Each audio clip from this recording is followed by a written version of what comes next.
Assalamualaikum warahmatullahi wabarakatuh. Hari ini kita akan membahas analisis manfaat biaya dan kondisi terbatas, serta keterkaitan di antara keduanya, dengan menggunakan teknik analisis sensitivitas dan teknik analisis data. Yang pertama, analisis manfaat biaya atau cost benefit analysis. Analisis manfaat biaya adalah suatu metode evaluasi yang digunakan untuk membandingkan manfaat dan biaya dari suatu proyek atau kebijakan. Tujuannya adalah untuk menentukan apakah manfaat dari suatu tindakan melebihi biayanya atau tidak. Yang kedua, kondisi terbatas. Kondisi terbatas merujuk pada keterbatasan sumber daya yang tersedia untuk memenuhi kebutuhan dan keinginan manusia yang tidak terbatas. Kondisi terbatas ini menyebabkan munculnya trade-off. Trade-off yaitu suatu kondisi yang dimana untuk memperoleh sesuatu, manusia harus melepaskan sesuatu yang lain.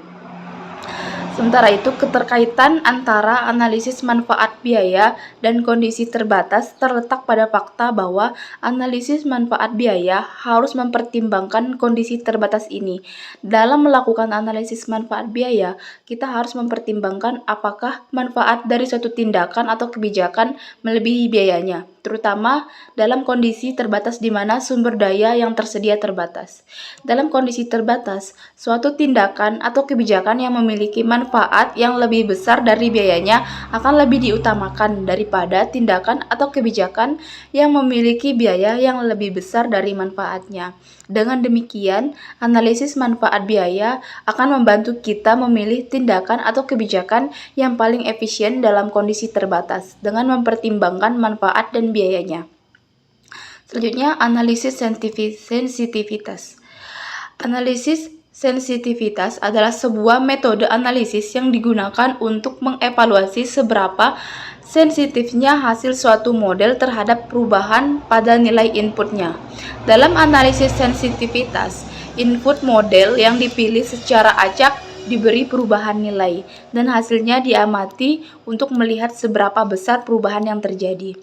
Analisis sensitivitas sangat penting dalam berbagai hal, termasuk ekonomi, keuangan, teknik, dan ilmu lingkungan. Dalam konteks bisnis, analisis sensitivitas dapat membantu perusahaan dalam membuat keputusan strategis, seperti menentukan harga, produk, investasi, atau melakukan perubahan pada operasi bisnis. Selanjutnya ada teknik analisis data. Teknik analisis data adalah serangkaian metode yang digunakan untuk menganalisis data dalam rangka memahami dan mengekstraksi informasi yang terkandung di dalamnya. Ada beberapa teknik analisis data yang digunakan, yakni tergantung pada jenis data yang ingin dianalisis dan tujuan analisisnya. Beberapa teknik analisis data yang umum digunakan yakni meliputi yang pertama, analisis deskriptif, yang kedua, regresi, yang ketiga, analisis korelasi, yang keempat, analisis faktor, yang kelima, analisis klaster, yang keenam, analisis diskriminan, yang ketujuh, analisis regresi logistik, yang kedelapan, analisis survei, yang kesembilan, analisis data spasial, yang ke-10, analisis tekstual. Setiap teknik analisis data memiliki kelebihan dan kekurangannya masing-masing. Oleh karena itu, penting untuk memilih data yang sesuai dengan tujuan analisis dan jenis data yang digunakan. Mungkin itu saja yang dapat saya sampaikan. Terima kasih. Mohon maaf jika banyak kekurangan.